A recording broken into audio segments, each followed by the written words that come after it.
단지 엄마 말을 잘 들었을 뿐 엄마 말에 묻히면 자기의 욕구는 숨어버린다.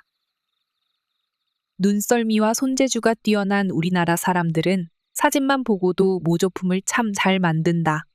물론 다른 나라에서도 모조품을 만들기는 하지만 우리나라 물건의 질은 못 따라온다는 것을 아는 사람들은 다 안다. 전 세계 어디에 내놓아도 손색이 없다.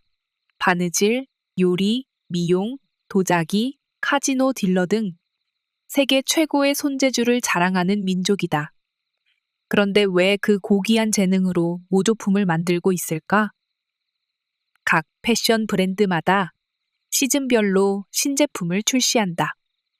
그런데 우리나라에서는 해외 패션 브랜드의 신제품이 출시되기가 무섭게 모조품도 시장에 쫙 깔린다. 가방, 옷, 신발, 장신구에 이어 조명과 가구까지도 말이다. 개성 있는 자기 브랜드를 만들겠다는 자부심보다 남의 디자인을 카피해서 모조품을 만드는 편리함에 익숙하고 판매로 이어지는 게 상책이라 생각한다. 심지어 국내 탑 패션 브랜드의 모 수석 디자이너는 디자인을 하지 않는다. 신입 디자이너들이 몇 날 며칠 밤을 새우며 디자인을 내놓으면 누가 너희들 보고 디자인하라고 했니? 프랑스 패션쇼에 선보인 옷들 카피해야 옷이 팔리지. 너희가 디자인한 옷을 누가 사겠어? 이런 어이없는 발언을 부끄러운 줄도 모르고 했다는 일화도 있다. 왜 이런 일이 일어나는 걸까? 사람에게는 노력만으로는 안 되는 일이 있다. 하지만 자신의 재능과 개성이 무엇인지를 알고 그것을 존중한다면 최소한 실패에 대한 두려움은 없을 것이다. 그런데 자신의 개성을 찾아가지 않고 아버지나 어머니를 모방하며 자기도 모르게 부모의 복제품처럼 살아가는 사람들이 있다.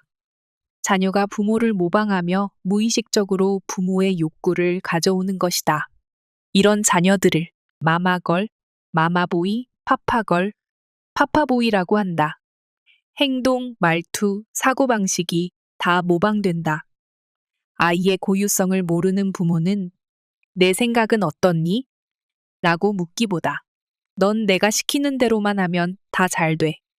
라고 말한다. 이 말을 듣고 자란 자녀는 정말 부모의 말과 계획에 끌려다니며 그게 최고의 삶인 줄 알고 살아간다.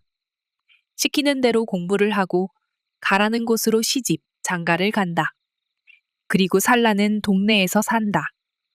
그런데 이런 관계는 가족의 동질성 때문에 끈끈하게 잘 지내다가도 동질성이 대립될 때면 열등감, 거부감, 분노, 답답함, 그리고 경쟁과 내적 갈등을 불러일으키기도 한다. 그런 이유로 자녀를 잘 챙기고 뭐든지 깊이 관심을 보이는 자상한 부모가 좋기만 한 것은 아니다. 자상한 사람은 불안감이 높은 사람이다. 부모를 모방하며 살다 보니 본인의 재능이나 개성이 뭔지도 모른다.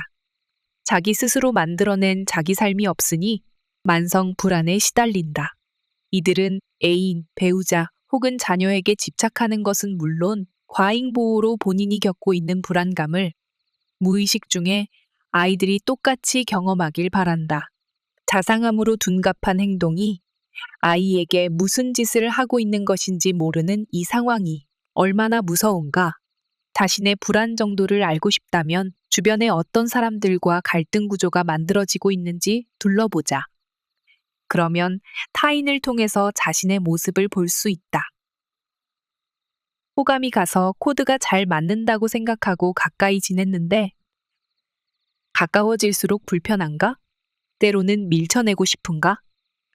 그게 바로 본인이 싫어하는 부모의 모습이기 때문이다. 가까이에 있는 사람들에게서 긴장감이 생길 때 그 불편함으로부터 무조건 도망가려 하지 말고 자신이 부모의 측면을 따라 하고 있지는 않은지 찾아보는 시도를 해보면 어떨까? 물론 쉬운 일은 아니지만 시도조차 안 하는 것보다는 낫지 않을까? 자신의 개성과 재능을 살리는 일에 집중해보자. 새로운 세상이 펼쳐질 것이다.